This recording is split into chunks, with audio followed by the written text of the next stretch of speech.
চাই। প্রিয় দর্শক, আজকে আমরা উপস্থিত হয়েছি বাংলাদেশ স্বতন্ত্র প্রার্থী ঐক্য পরিষদের আয়োজনে। কেমন সরকার চাই, স্বতন্ত্র নাকি দলীয় সরকার? আর এই বিষয়ে আলোকপাত করার জন্য আজকে এই অনুষ্ঠানে উপস্থিত রয়েছেন এই সংগঠনের সম্মানিত চেয়ারম্যান এবং বিশিষ্ট নাগরিক সমাজ। আমাদের দেশটা পরিচালিত হয়েছে দলীয় সরকারের মাধ্যমে। মাঝে মধ্যে তত্ত্বাবধায়ক সরকার আসছে অল্প সময়ের জন্য, তারা একটি নির্বাচন করে দেওয়ার জন্য, সুষ্ঠু নিরপেক্ষ একটা নির্বাচন জাতিকে উপহার দেওয়ার জন্য। বেশিরভাগ রাজনৈতিক দলই এটা মেনে নিয়েছেন। তারা বিশ্বাস করেন একটা সুষ্ঠু ভালো নির্বাচন করতে হলে তত্ত্বাবধায়ক সরকারের প্রয়োজন। এইসব বিষয়ে আপনারা সবাই অবগত আছেন। বাংলাদেশের সমস্যা শুধু কি নির্বাচন? নিশ্চয়ই আপনারা জানেন এই দেশের বিচার বিভাগ আছে, প্রশাসন আছে, নির্বাচন কমিশন আছে, এরকম আরও অনেক সংস্থা আছে। প্রত্যেকটা জায়গাতেই আমাদের বড় বড় সমস্যা।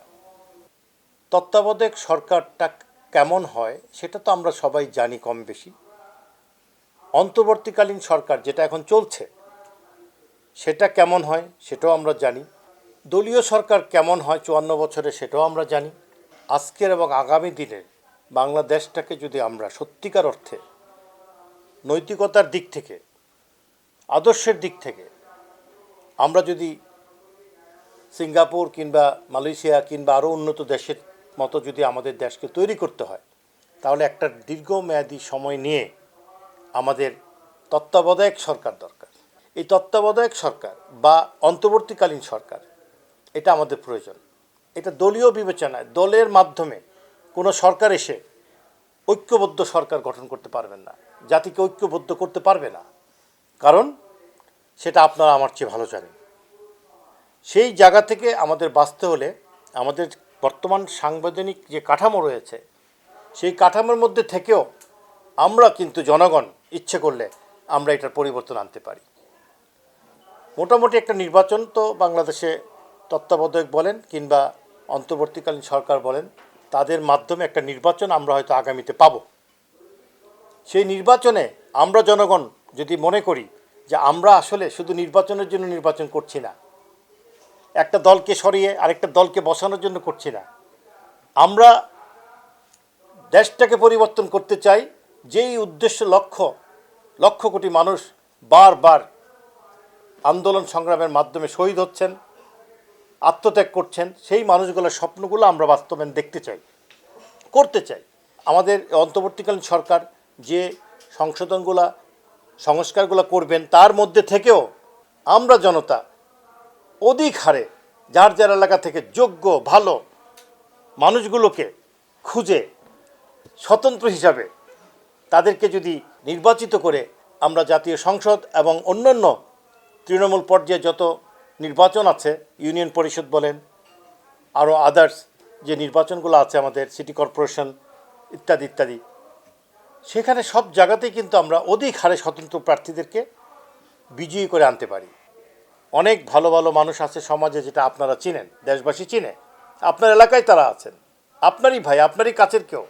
আপনি তাকে উৎসাহিত করুন, তাকে নির্বাচনে আনুন। আমরা কথা দিচ্ছি আপনাদেরকে, আমাদের বাংলাদেশ স্বতন্ত্র প্রার্থী ঐক্য পরিষদ, আমরা কিন্তু তার পাশে থাকব।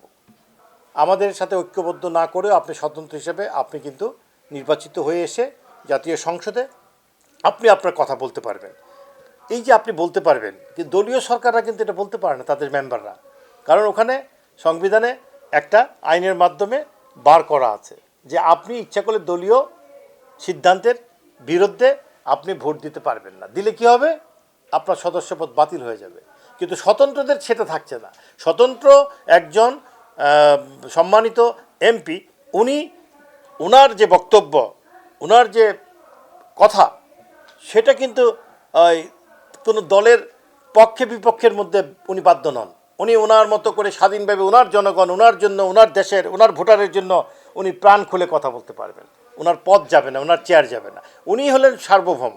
তা আমরা মনে করি যে আজকের বাংলাদেশ যেখানে দাঁড় করানো হয়েছে, এখান থেকে যদি এটাকে বাঁচাতে হয়, এই সংঘাত যদি এড়াতে হয়, তাহলে আমাদেরকে কি করতে হবে? অধিক হারে স্বতন্ত্র ভালো মানুষদেরকে নির্বাচিত করে কমপক্ষে 2টা টার্ম আমরা যদি তাদেরকে জাতীয় সংসদে আনতে পারি, সরকারে আনতে পারি, তারা যদি সরকার পরিচালনা করে, তবেই কেবলমাত্র জাতীয় যে সমস্যাগুলো আমরা দেখতেছি, অনেক সংস্কার প্রয়োজন, স্তব আকারে পড়ে আছে সংস্কারের আবেদন, এই আবেদনগুলো ডক্টর ইউনূস সরকারের পক্ষে সমাধান করা এই অল্প সময়ে সম্ভব নয়। সেই ক্ষেত্রে আমাদের নির্বাচিত স্বতন্ত্র যারা পূর্ণ মেয়াদ পাবে তাদের পক্ষে এটা করা সম্ভব। জহির রায়হান বলেছিলেন সময়ের প্রয়োজনে লড়ছি আমরা। আমার মনে হয় আমাদের আহ্বায়ক জনাব রহিম সাহেবের এই প্রস্তাবনাটা আজকে সময়ের প্রয়োজন। আর এই সময়ের প্রয়োজনে আমাদের কিছুটা লড়াই হয়তো করতে হবে, আমাদের এগিয়ে আসতে হবে। এই পর্যায়ে আমাদের মাঝে উপস্থিত রয়েছেন কাঙ্ক্ষিত বাংলাদেশ এই সংগঠনের সম্মানিত সভাপতি জনাব আসাদুজ্জামান। সামনের যে জাতীয় সংসদ নির্বাচন আসছে, এই নির্বাচনে আমরা কি একটা স্বতন্ত্র সরকার গঠন করতে পারি কি না, আর এই স্বতন্ত্র সরকারের মাধ্যমে বাংলাদেশের যে সকল সমস্যা আমাদের সামনে রয়ে গেছে সেই সমস্যাগুলোকে স্থায়ীভাবে সমাধান করে রাষ্ট্রকে একটা কাঙ্ক্ষিত লক্ষ্যে আমরা পৌঁছে নিতে পারি কিনা, এই বিষয়ে কথা বলবেন জনাব আসাদুজ্জামান। কেমন সরকার সামনে বাংলাদেশে দেখতে চায়, এটি একটি অত্যন্ত মূল্যবান প্রশ্ন। আমরা কি স্বতন্ত্র থেকে নির্বাচিত প্রার্থী মিলিয়ে আগামী সরকার গঠিত হোক এরকম একটা সরকার চাই, নাকি দলীয় সরকার চাই? তো এটি আমাদের যারা বিজ্ঞ জনগণ রয়েছেন, আমাদের যারা ভোটার রয়েছেন, তারাই ভবিষ্যতে নির্ধারিত করবেন যে তারা কী ধরনের সরকার বা কী ধরনের গণতন্ত্র আগামীতে দেখতে চান। কতগুলো দ্বিধা দ্বন্দ্ব এবং পক্ষ বিপক্ষ ইত্যাদি সৃষ্টি হয়েছে জনগণের মনে। একদিকে যারা বড় দল তারা বলছে যে নির্বাচনেই একমাত্র বাংলাদেশের আজকের বর্তমান পরিস্থিতি থেকে উত্তরণের একমাত্র উপায়। অন্যদিকে কিছু কিছু ছোট দল এবং বিশেষ করে আমাদের ছাত্র সমাজ যারা 24-এর এই আন্দোলন গণ অভ্যুত্থানে জড়িত ছিল, সম্মুখভাগে ছিল, যাদের নেতৃত্বে এই 24-এর গণ অভ্যুত্থান হয়েছে, ছাত্র জনতার এই গণ অভ্যুত্থান, তারা বলছেন ভিন্ন কথা।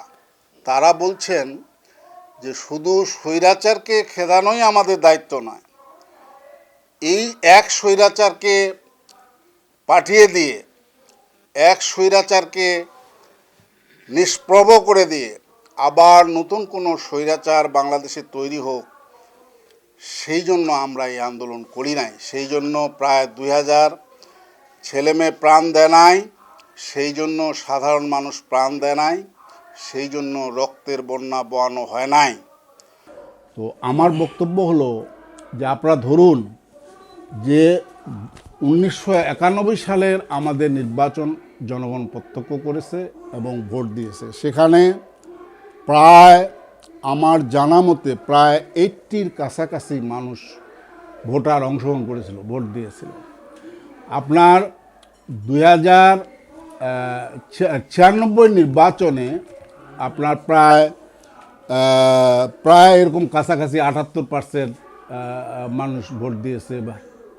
তারপরে 2001-এর নির্বাচনের ভোট সংখ্যা 80-র উপরে ছিল, 80%-এর প্রায় 82% মানুষ ভোট দিয়েছে। তারপরে 2008-এর নির্বাচনে আবার কিছুটা কমেছে, সেখানে বোধহয় 68% বা 70% মানুষ ভোট দিয়েছিল। অর্থাৎ এই জায়গায় একটা বড় বিষয় যে মানুষ তার প্রতিনিধি নেতা চয়েস করতে চায়।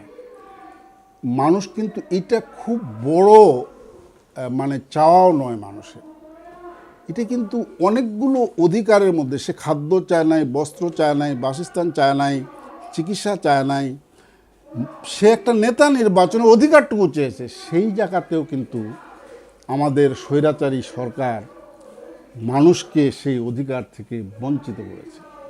সুতরাং এই যে দীর্ঘ বঞ্চনা, প্রায় 15 থেকে 20 বছরের বঞ্চনার বহিঃপ্রকাশ হয়েছে আপনার 24-এর 5ই জুলাইয়ের মধ্যে, এবং 8ই জুলাই নতুন সরকার গঠিত হলো। তাহলে একটা প্রশ্ন জনগণ করতে পারে যে 8ই জুলাইয়ে তো আরও রাজনৈতিক দল ছিল, একটা রাজনৈতিক দল চলে গেছে বা তার নেতা নেত্রীরা চলে গেছে বা মন্ত্রী মিনিস্টাররা চলে গেছে বা তাদের পতন ঘটেছে বা তারা বিদেশে পালিয়ে গেছে পার্শ্ববর্তী দেশে বা অন্য দেশে, তাহলে আরও তো এক্সিস্টিং অনেক পার্টি ছিল, বিএনপি ছিল, জামাত ছিল, ছোট ছোট অনেক দল ছিল, কমিউনিস্ট পার্টি ছিল, তাদেরকে কেন নেতৃত্ব দেওয়া হলো না? তারাও তো ইচ্ছা করলে সরকার গঠন করতে পারত। তার মানে জনগণের আশা আকাঙ্ক্ষার কোনো প্রতিফলন তারা ওই সব দলের মধ্যে অতীতে দেখে নাই বিধায় তারা তত্ত্বাবধায়ক বা ইন্টারিম সরকার অথবা অন্তর্বর্তী সরকার নামে একটি সরকার গঠন করেছে। ডক্টর ইউনূসের নেতৃত্বে যে সরকার হয়েছে, এই সরকার স্বাধীনভাবে কাজ করবে, সঠিকভাবে কাজ করবে, জনগণের আশা আকাঙ্ক্ষার প্রতিফলন সামনে ঘটবে, আইন শৃঙ্খলা রক্ষা হবে এবং বিচারহীনতার যে সংস্কৃতি দীর্ঘদিন ধরে বাংলাদেশে চলছিল সেই জায়গাটির অবসান ঘটবে। কিন্তু নিতান্ত দুঃখের বিষয় যে আমাদের এই সরকার আইন শৃঙ্খলার উন্নতি সাধনে যথোপযুক্ত, যে আমাদের রহিম ভাই আজকে কেমন সরকার চায়, যে স্বতন্ত্র প্রার্থী নির্বাচনে দাঁড়াবে নাকি দলীয় প্রার্থীকে আপনারা ভোট দিবেন, কাকে ভোটাররা, এটা নির্ধারণের দায়িত্ব ভোটারদের নিজেদের। ভোটাররা যদি মনে করে যে এই স্বতন্ত্র প্রার্থী আমাদের এলাকার জন্য, আমার পরিবারের জন্য, আমার প্রতিবেশীর জন্য, আমার জেলার জন্য, আমার উপজেলার জন্য, আমার সিটি কর্পোরেশনের জন্য ভালো কাজ করবে, তাহলে তারা নিশ্চয়ই স্বতন্ত্র প্রার্থীকে ভোট দিবে। জনগণের এই পরিবর্তনের যে আকাঙ্ক্ষা, সেটা প্রতিফলন করার জন্য আমরা মনে করি যে স্বতন্ত্র প্রার্থীকেও জনগণ এবারের ভোটে, বিশেষ করে অনেকেই ব্যক্তি বিশেষের কর্মকাণ্ডের উপর ভিত্তি করে হয়তো আগামী দিনে যে ভোট হবে সেখানে হয়তো ভোট দিবে। আর যদি স্বতন্ত্র প্রার্থীর সংখ্যা দেখা যায় যে সরকার গঠনের মতো পর্যায়ে চলে গেছে, তাহলে স্বতন্ত্র প্রার্থীরা নিজেরাই সরকার গঠন করতে পারে। ধন্যবাদ জনাব আসাদুজ্জামান, কাঙ্ক্ষিত বাংলাদেশের সম্মানিত সভাপতি। আমরা ওনার চমৎকার বক্তব্য এবং আজকের বাংলাদেশ গঠনে ওনার যে সুন্দর আহ্বান, সেটাকে ধন্যবাদ জানিয়ে আমরা পরবর্তী পর্যায়ে চলে যাচ্ছি। আজকে আমাদের সভাপতি, যিনি জনগণের সরকারের জন্য একটি আহ্বান করেছেন যে সারা বাংলাদেশ থেকে যারা স্বতন্ত্র প্রার্থী হতে চান তারা নতুন করে ভাবনা করেন এবং এই ভাবনা করেন যেন আপনারাই সরকার গঠন করতে পারেন। এই পর্যায়ে বক্তব্য নিয়ে আসছেন আলহাজ এম এ ইউসুফ। বিগত সরকারগুলির আমলে আমরা যে আশা আকাঙ্ক্ষা নিয়ে আমরা দেশ স্বাধীন করেছি, রক্ত দিয়েছি, কিন্তু আজ 54 বছর আমরা এটা পাইনি। প্রতিটা সরকারের আমলে ভোট ডাকাতি হয়েছে, বোর্ডের বিরুদ্ধে স্থানীয় সরকার নির্বাচন বলেন আর সংসদ নির্বাচন বলেন, অনেক অভিযোগ রয়েছে। সুষ্ঠু নির্বাচন বলতে আমরা জনগণ স্বতঃস্ফূর্তভাবে ভোট দিয়ে কোনো সরকার নির্বাচন করতে পারেনি। যে ছাত্র জনতার বুকে তাজা রক্ত দিয়ে স্বৈরাচারকে পতন ঘটিয়েছে, তারা তা চাচ্ছে না যে এক স্বৈরশাসকের পরিবর্তে অন্য কোনো স্বৈরশাসক দেশে আসুক। তবে উনি এই রাজনৈতিক বলয়ের বাহিরে চিন্তা করতেছে দেশের জন্য কিছু করার জন্য, জনগণের কিছু করার জন্য।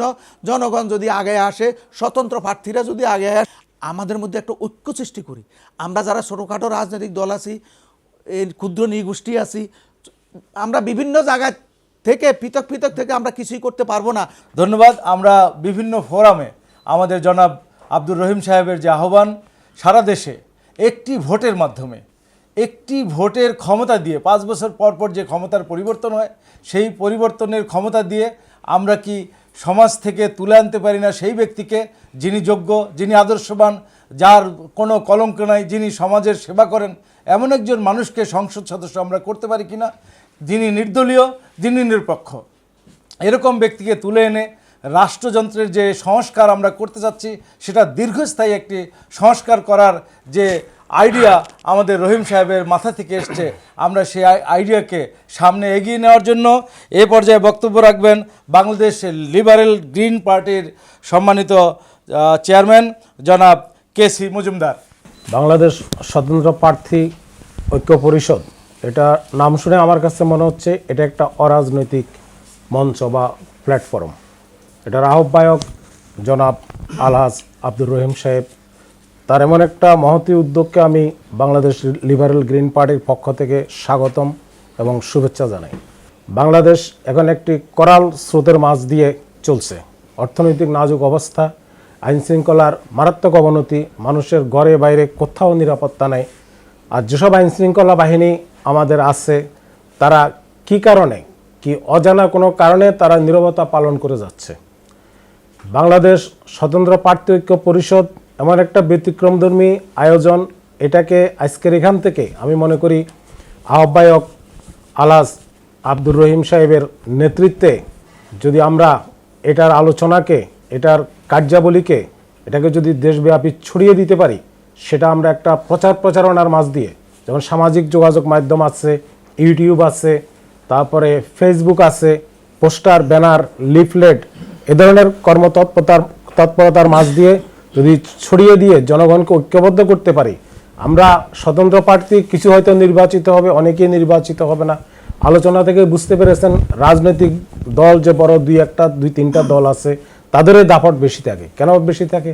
তাদের কাছে চাঁদার টাকা থাকে, দখলদারিত্বের টাকা থাকে, অবৈধ অস্ত্র থাকে, আবার বৈধ অস্ত্র থাকে। বাংলাদেশ স্বতন্ত্র প্রার্থী ঐক্য পরিষদের পক্ষ থেকে যদি আমরা এই কথাগুলো নিয়ে যদি মানববন্ধন করি, আরও কিছুটা ব্যাপ্তি পরিসরে যদি কথা বলি, আরও বিভিন্ন মিডিয়াকে যদি আমরা আমন্ত্রণ জানাই, বা কেউ যদি আমাদের কথা নাও শুনে, আমাদের যার যার সেলফোন আছে, আমরা পোস্টার, ব্যানার এবং লিফলেটের মাঝ দিয়ে যদি জনগণকে সচেতন করতে পারি, তাহলে আমি মনে করি বাংলাদেশ স্বতন্ত্র প্রার্থী ঐক্য পরিষদের আহ্বায়ক আব্দুর রহিম সাহেবের যে উদ্যোগ, এটা অনেকাংশে সফল হবে। তবে খালি স্বতন্ত্র প্রার্থী হলেও তো আপনি সরকার গঠন করতে পারবেন না, আপনাকে নির্বাচিত হয়ে আসতে হবে। আপনি চাইলেই তো নির্বাচিত হয়ে আসতে পারবেন না, কারণ এখানে যে কালো টাকার যে শক্তি, যে দাপট, যেমন এখন একটি দল পালিয়ে গেছে, আরেকটি রাজনৈতিক দল মাঠে ময়দানে আছে। আওয়ামী লীগ থাকার সময়ে যে সমস্ত জায়গাগুলো দখলদারিত্বের মধ্যে ছিল, চাঁদা নেওয়া হইতো, খুন খারাপি করা হইতো, যেসব জায়গা থেকে টোল আদায় করা হইতো, সবগুলো ওই দলটির নিয়ন্ত্রণে চলে গেছে। তাহলে এই দলটি আবার কিছুদিন পরে ক্ষমতায় যাবে, অনেকটা নিশ্চিত, যেভাবে হোক সে যাবে। আরেকটি দল আছে ধর্মের দোহাই দিয়ে সে চারিদিকে মসজিদ, মাদ্রাসা সেখানে অর্গানাইজ করতেছে। সে বলতে যাচ্ছে 16 বছরের আওয়ামী লীগের আমলে এখানে কোনো ইসলাম নাই, ইসলাম ধ্বংস হয়ে গেছে, ইসলাম ঠিক করার একক টেন্ডার সে নিয়েছে, সে ইসলাম ঠিক করবে, ক্ষমতায় গিয়ে এটাকে একটা ইসলামিক প্রজাতন্ত্র বা ইসলামিক শাসনতন্ত্র কায়েম করবে। কিন্তু একটা রাষ্ট্র কিসের জন্য? ধর্মের জন্যে। একটা রাষ্ট্র কি নাগরিকের জন্যে? একটা রাষ্ট্র কিন্তু নাগরিকের জন্যে। একটা ধর্ম অবলম্বী লোকের পাশাপাশি ভিন্ন ধর্মের, ভিন্ন মতের অনেক লোক থাকবে। সেখানে যদি এই অবস্থায় রাষ্ট্রকে নিয়ে যান, আজকে আফগানিস্তান, পাকিস্তানের যে পরিণতি, সেই পরিণতি আমাদেরকে বরণ করতে হবে। স্বতন্ত্র প্রার্থী ঐক্য পরিষদের আগামী পথ চলা শুভ হোক এবং জনগণকে সম্পৃক্ত করে দুর্বার গতিতে এগিয়ে যাবে, এই প্রত্যাশা করে আমার বক্তব্য এখানে শেষ করব। ধন্যবাদ বাংলাদেশ লিবারেল গ্রিন পার্টির সম্মানিত সভাপতি কেসি মজুমদার, ওনার চমৎকার বক্তব্যের জন্য। এ পর্যায়ে আমরা বক্তব্য নিয়ে আসছেন আমাদের মাঝে আলহাজ মোহাম্মদ ফজলুল হক, প্রতিষ্ঠাতা চেয়ারম্যান জাতীয় তরুণ সংঘ। এখানে দরকার যেটা ভালো লোকদের, যোগ্য লোকদের। এই দলের ভিত্তিতে তো সবচেয়ে বড় প্রবলেম হলে যোগ্য লোকটা আসতে পারতেছে না। এবং স্বতন্ত্র যে রহিম ভাই বলতেছেন, এখানে দাঁড় করা আগে তো প্রার্থী পাওয়াই মুশকিল এই সিস্টেমে, কারণ এত টাকা কে দিবে? খুব সৎ লোক পেলু ভাই, আমি তো 1 লাখ টাকা নমিনেশন জমা দিতে পারবো না, আমি পেলু, কারণ আমার কাছে 1 লাখ টাকা নাই। তাহলে আমি প্রার্থী হচ্ছি না, আর আসবে কে? তখন আল্লাহর কাছে চান, দেশবাসী সবাইকে বলছে আল্লাহর কাছে চান ভালো লোকদের সরকার দাও, কোনো দলীয় না।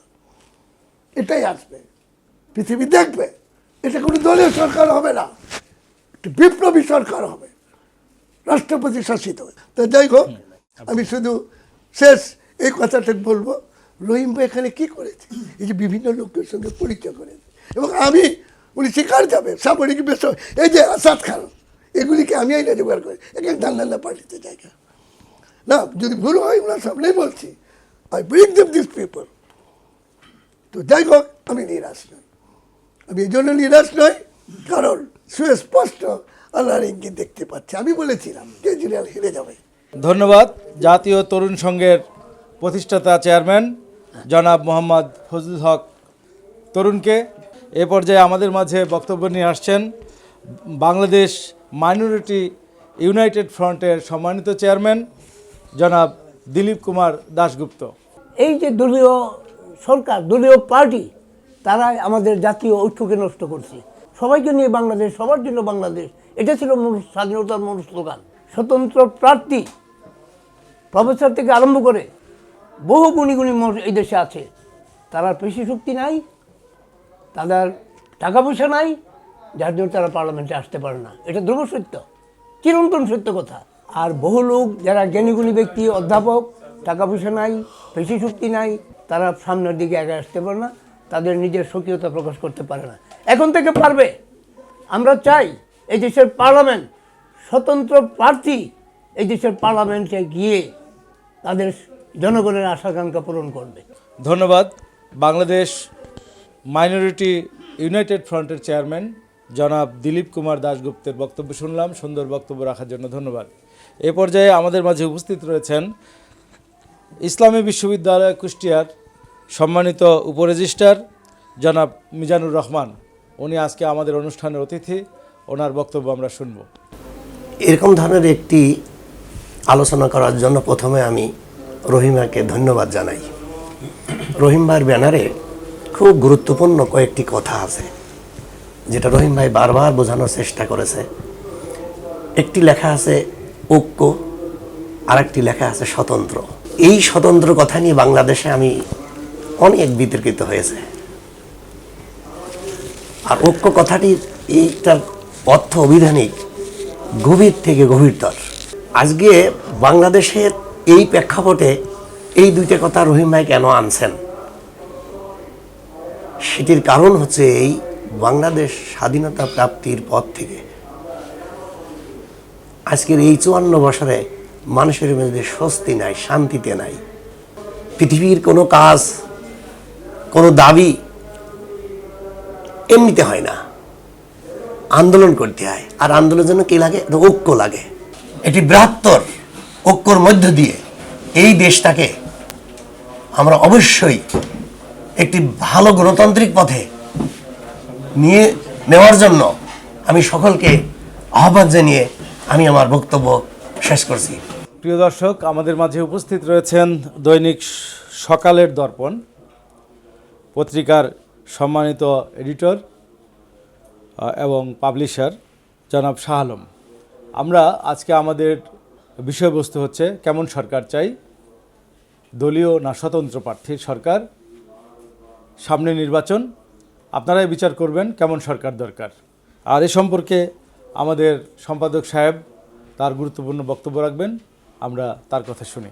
বাংলাদেশের সর্বোচ্চ পর্যায়ে একজন সদস্য পার্লামেন্ট মেম্বার নির্বাচিত হয়ে সংসদে যাবে, কথা বলবে স্বতন্ত্র থেকে। এটা এই যে আয়োজন, এটার যে সুযোগ তৈরি করে দেওয়া, রহিম ভাইয়ের যে চিন্তা চেতনা, আমি আমার পক্ষ থেকে ওনাকে অভিনন্দন ও শুভেচ্ছা জানাই। মানুষের অধিকার, মানুষের কথা বলার যে ভাষা, বক্তব্য, এটা স্বতন্ত্র প্রার্থী উনি ওনার মন মতো সাজিয়ে দিবেন, ওনারা মাঠে কাজ করবেন। এই প্রার্থীরা দেখা গেছে কি আমাদের তো ওই রকম যে আসে না, আমরা 300 আসন ওইটার ওই রকম না, যতগুলো আসনে আসে আমাদের পক্ষ থেকে 10 জন 20 জন 50 জন যাই আসুক, আমরা সংসদে যাই আব্দুর রহিম ভাইয়ের নেতৃত্বে কথা বললাম, আমাদের মনের ভাষা ব্যক্ত করলাম। জনগণ ভোট আমাদেরকে দিবে যখন দেখবে যে আওয়ামী লীগে ওদের কর্মকাণ্ড খারাপ, বিএনপি ওদের কর্মকাণ্ড খারাপ, জাতীয় পার্টি কর্মকাণ্ড খারাপ, তখন ভোটটা কী করবে? দিবে, একটা বাক্সে দিবে। কাকে দিবে? একজন স্বতন্ত্র প্রার্থী পেলে বাট ভোটটা ফালাবে না, দিবে। তো এই আপনারা মাথায় রাখবেন যে এটা একটি অত্যন্ত ভালো জিনিস, মানে এটাকে আরও ব্যাপকভাবে এটা আজকের এই প্রোগ্রামের মাধ্যমে মাননীয় চেয়ারম্যান সাহেব বলবেন, যাতে এটা সামনে আরও আগাইতে পারে, প্রত্যেকটা লোক যাতে মনের অধিকার নিয়ে কথা বলতে পারে, কাজ করতে পারে, এই প্রত্যাশা এবং আশা সবার মাঝে রেখে আজকের মতো বিদায়। সবাই ভালো থাকবেন। আসসালামু আলাইকুম। ধন্যবাদ জনাব শাহ আলম ওনার চমৎকার বক্তব্যের জন্য। উনি আহ্বান করেছেন দেশের প্রত্যেকটা আসন থেকে যেন একজন করে প্রার্থী হলেও নির্বাচিত হয়ে আসেন, এবং এই আহ্বানে সাড়া দিয়ে সারা দেশ থেকে আমাদের রহিম ভাইয়ের হাতকে শক্তিশালী করার জন্য ওনার নেতৃত্বে বাংলাদেশের প্রত্যেকটা উপজেলা থেকে অথবা প্রত্যেকটা ইউনিয়ন থেকে একজন করে যোগ্য ব্যক্তি চলে আসুন, আমাদের সাথে যোগ দিন। ধন্যবাদ। এ পর্যায়ে আমাদের এই সংগঠনের চেয়ারম্যান জনাব আব্দুর রহিম সাহেবের বক্তব্য শুনব। আমরা বাংলাদেশ স্বতন্ত্র প্রার্থী ঐক্য পরিষদ আমরা একটা আহ্বান রেখেছি জাতির উদ্দেশ্যে, যে বাংলাদেশের যে ক্লান্তিকাল চলছে, বাংলাদেশ সম্পর্কে আপনারা যা জানেন আমরা তাই জানি। আপনারা মেহনতি মানুষ, আপনারা যে বুঝেন না তা না। যদি আপনারা না বুঝতেন, ছাত্র জনতা যদি না বুঝতো, তাহলে আজকে 24-এর এই আন্দোলনটা সফল হতো না। এটা কোনো রাজনৈতিক দলের নেতৃত্বে আন্দোলন কিন্তু হয়নি, এটা হয়েছে সম্পূর্ণ স্বতন্ত্র একটি ধারণা থেকে এই আন্দোলনটা হয়েছে। অর্থাৎ কোনো দলীয় নির্দেশনায় নেতৃত্বে এটা হয়নি। যে আজকের যে সরকারটি দেশ চালাচ্ছে, এটা আমাদের অনেকের প্রত্যাশিত সরকার, কিন্তু আমরা কিন্তু কী পাচ্ছি, এই সরকারকেও আমরা বিতর্ক করে ফেলছি। কেন করছি? কারণ রাজনৈতিক দলগুলো এটাকে সহজভাবে চলতে দিতে রাজি নন। সবাই সবার স্বার্থের দিকটা বিবেচনা করছেন, দেশের কথা ভাবছেন না। আপনি ধরুন, আজকে 53 বা 54 বছরে বাংলাদেশের যে অবক্ষয় হয়েছে, আপনার এই প্রিয় এলাকায় আপনারা প্রথমে একটা শর্ট লিস্ট করেন, আপনারা 3 জন মানুষের নাম আপনারা এখান থেকে বের করেন, এই মানুষটা এই গুণে গুণান্বিত। এই ধরনের মানুষ যদি আমাদের নেতা হয়, এমপি সাহেব হয়, কিংবা উপজেলা চেয়ারম্যান হয়, কিংবা ইউনিয়ন পরিষদের চেয়ারম্যান হয়, তাহলে আমার এলাকার মানুষ ভালো থাকবে। এরা আমাদের মানুষ, আমরা সুখ দুঃখের কথা বলতে পারি। এরা ন্যায় বিচারক, এরা দক্ষ, এরা পরিশ্রমী। আপনি এই ধরনের মানুষকে আপনাদের বিবেচনায় যে বলুন, ভাই রে, এই দেশ তো আমাদের সবার, আমাদেরকে তো বাঁচতে হবে। আমরা কতদিন পরাধীন থাকবো এই দলীয় সরকারের অত্যাচারে, নিপীড়নের নিষ্ঠুরতায় আমরা এইভাবে ভুগব। তারা তো কেউ কথা দিয়ে কথা রাখেনি, আগামীতে রাখবে তার উপরে ভরসা করতে পারছি না। তাই আসো না একবার আমরা চেষ্টা করি, আমাদের ভিতর থেকে আমরা তোমাকে দাঁড় করাতে চাই। আমরা সবাই মিলে খাটবো, সবাই মিলে পরিশ্রম করব। যে জায়গাটায় আপনারা বাধাগ্রস্ত হবেন, সমস্যায় পড়বেন, সেটা আমাদের বাংলাদেশ স্বতন্ত্র প্রার্থী ঐক্য পরিষদের কাছে আপনারা জানান। আমরা আমাদের এই সংগঠনের মাধ্যমে আমরা কিন্তু ওই যে জায়গাটায় আপনার কমতি আছে, ওই প্রার্থীর কমতি আছে, সেই জায়গাটুকুর মধ্যে আমরা আমাদের সংগঠনের মাধ্যমে চেষ্টা করব তাকে সেই কমতি জায়গাটা পূরণ করার জন্য। এতদিন আপনারা স্বতন্ত্র ছিলেন, একা ছিলেন, একাই আপনারা সমস্যার সমাধান করতে গিয়ে আপনারা পাশে কাউকে পান নাই। এখন আপনারা আপনাদের একটা প্রিয় সংগঠন পাচ্ছেন, বাংলাদেশ স্বতন্ত্র প্রার্থী ঐক্য পরিষদকে পাচ্ছেন।